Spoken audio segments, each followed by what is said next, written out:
পারুলিয়া আদিবাসী গ্রামে কলকাতার বেহালার পর্ণশ্রী থেকে একটি এনজিও সংস্থা পল্লী নবজাগরণ সমিতির পক্ষ থেকে জামা কাপড় দেওয়া হলো এবং সাঁওতালি কবি গৌর মুর্মু এবছর রঘুনাথ মুর্মু পুরস্কার 50,000 পেয়েছেন। তথ্য সংস্কৃতি দফতর পশ্চিমবঙ্গ সরকারের তরফ থেকে সাহিত্যিক তারাশঙ্করের ছবিতে মাল্যদান করেন তারাশঙ্করের নাতি নাতবউ। উপস্থিত ছিলেন কলকাতার ব্রততী পরম্পরার থেকে প্রদীপ বড়াল, দুর্গাপুরের প্রবীণ নাগরিক সংস্কৃতি কর্মী রণজিৎ গুহ, কবি স্নেহাশিস মুখোপাধ্যায়, আদিবাসীদের কল্যাণে দুর্গাপুরের এনজিও সংস্থা তেপান্তর ওয়েলফেয়ার অ্যাসোসিয়েশন। আদিবাসী সমাজ আরও এগিয়ে আসুক এই কামনা সকলেরই। এই গ্রামে সুযোগ আছে, বেড়ে ওঠার সুযোগ আছে, হাত ধরে টেনে তোলার সুযোগ আছে। ওর সঙ্গে আমার অল্পক্ষণ কথা হয়। আমি বলেছি এই গ্রামে পড়াশোনার ব্যাপারে কোনো মেয়ে যেন আটকে না থাকে। প্রত্যেককে অনুপ্রাণিত করছে আপনাদের মূল্যবান উপস্থিতি সত্যি আজ আমাদেরকে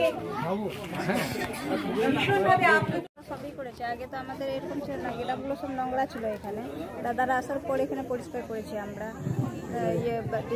আর প্রতি বছর আমাদের বাদনা উৎসবে দাদারা প্রোগ্রাম রাখে 13 তারিখ, সেটা 13 পৌষ মাসে 13 তারিখে হবে। আপনাদের ছেলেমেয়েরা কি ঠিকঠাক স্কুলে যাচ্ছে এবং তাদের ব্যাপারটা কি আপনারা দেখছেন?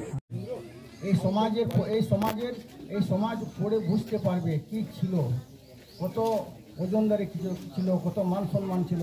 তখন ওরা 200 বছর 500 বছর পরে ওরা পড়ে জানতে পারবে, বাকি সব কিছু থাকবে না। ওই জন্যে আমি এটা নিয়ে বেশি আমি জোর দিয়েছি। এবার আমি আকাশবাণী এই কলকাতা আকাশবাণী থেকে দিল্লি আকাশবাণী কবিতা পাঠের জন্য গেছিলাম। এটা পাঠানো হয় এখান থেকে, বাংলা কবিও যায়। আমার সঙ্গে গেছিল একজন কবি। প্রেক্ষাপট হচ্ছে 5 বছর আগে এখানে এসেছিলাম, এটা আমি আগেও অনেকবার বলেছি। গ্রামটাকে ভালো লাগার পর গ্রামের একটা অপরিচ্ছন্ন ব্যাপার ছিল, সেই অপরিচ্ছন্নতাটাকে পরিষ্কার করার জন্য আমরা একটা ড্রাইভ নিই এবং আমার সাথে 3 জন ছিল। এখন আমরা অনেক লোক হয়েছি, 21 জন হয়েছি। গ্রাম আমরা পরিষ্কার করেছি। আপনারা দেখতেই পাচ্ছেন গ্রামের প্রতিটি দেওয়ালে ছবি আঁকা আছে।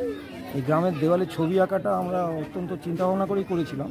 এদের একটা পরিচ্ছন্নতার পাঠ দিতে হলে নিজেদের বাড়িগুলোকে ছবি এঁকে পরিচ্ছন্নতাটা বোঝাতে হবে। আর তারপরে 5 বছর অনেক কষ্ট করে চালিয়েছি, বিভিন্ন লোকের কাছে হাত পেতেছি, নিজে দিয়েছি, আমার বন্ধুরা দিয়েছেন। এখানে আমরা একটা বাদনা উৎসব প্রতি বছর করি, অমিতাও জানেন। এই বাদনা উৎসবে উনি প্রতিবারই আসেন থাকেন, 13ই জানুয়ারি সেটা হয়।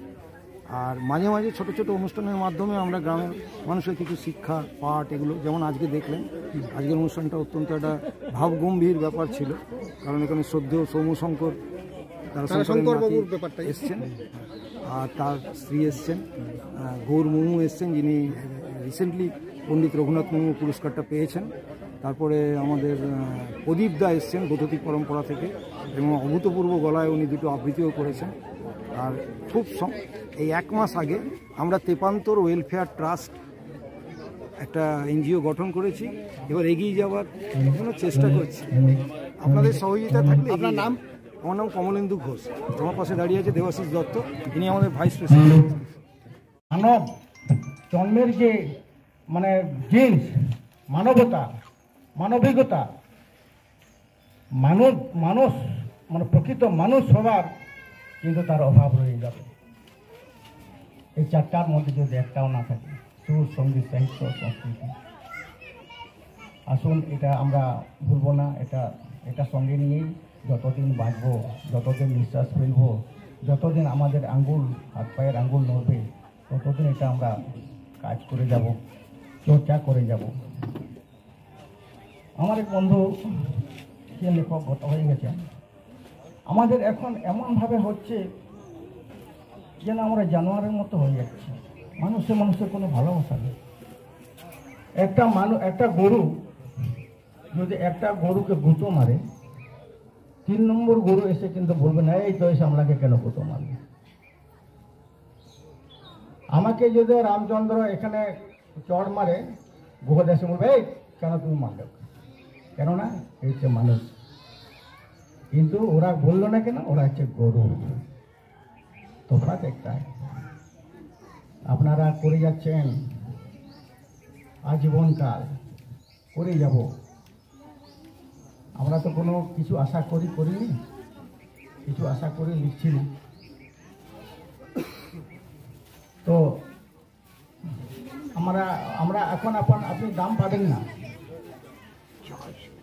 আপনি এখন আর দাম পাবেন না। গরু কাড়া হলে জোয়ানকালে দাম পায়, আর মানুষ দাম পায় মরার কালে, মরার পরে। এটা আমাদের মধ্যে একটা বড় তফাৎ। সদ্য রঘুনাথ মুর্মু সাহিত্য পুরস্কার পেয়েছেন আমাদের গৌর মুর্মু পশ্চিমবঙ্গ সরকার থেকে।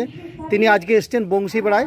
তো বংশীবেড়ার যে আদিবাসী সম্প্রদায়ের যে অনুষ্ঠান, সেখানে তিনি এসছেন এবং একটি এনজিও সংস্থায় যে প্রতি বছর অনুষ্ঠান করে, সেখানে আজকে এই কবি শিল্পী সাহিত্যিককে ডাকা হয়েছে, গৌরবাবুকে। গৌরবাবু, আপনার অভিজ্ঞতা কী এবং আপনার কী মনে হচ্ছে? এখানে এসে তো আমার নতুন একটা অভিজ্ঞতা হলো। এইসব গ্রামের মানুষের সঙ্গে মিশে খুব আনন্দ ভোগ করলাম এবং আমি যে বললাম ওরাও খুব আনন্দিত আমি আসার জন্য। আমার যেটা মনে হয়, আপনি কিভাবে মানে আদিবাসী সমাজের আরও কীভাবে উন্নতি হয় সেই বিষয়ে কী বলছেন?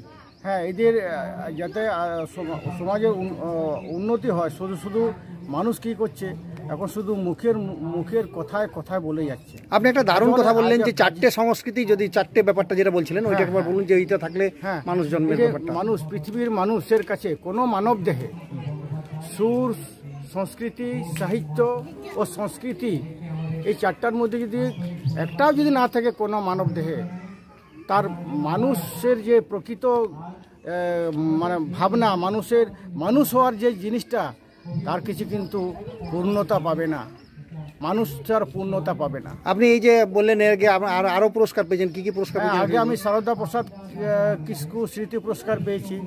ওটা কারা দেন? ওটা একাডেমি, সান্তাল একাডেমি দেয়, সান্তাল একাডেমি। ওটা সামানিক আছে 1 লক্ষ টাকার মতো। আর এটা পশ্চিমবঙ্গ সরকারের, এটা তথ্য সংস্কৃতি দপ্তর দিল এটা। এটা আপনাদের যেমন এই রবীন্দ্র পুরস্কার, বঙ্কিম পুরস্কার, নজরুল পুরস্কার দেওয়া হয়, ওদের সঙ্গে এটা আমাদের দেওয়া হয়।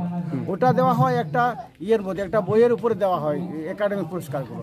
আর এটা টোটাল সার্বিকভাবে, হ্যাঁ, তার সার্বিক অবদানের জন্য এটা দেওয়া হয়। তো ওদের সঙ্গে আমরা একসঙ্গে পেলাম, আমি এই পুরস্কারটা পেয়ে অভিভূত।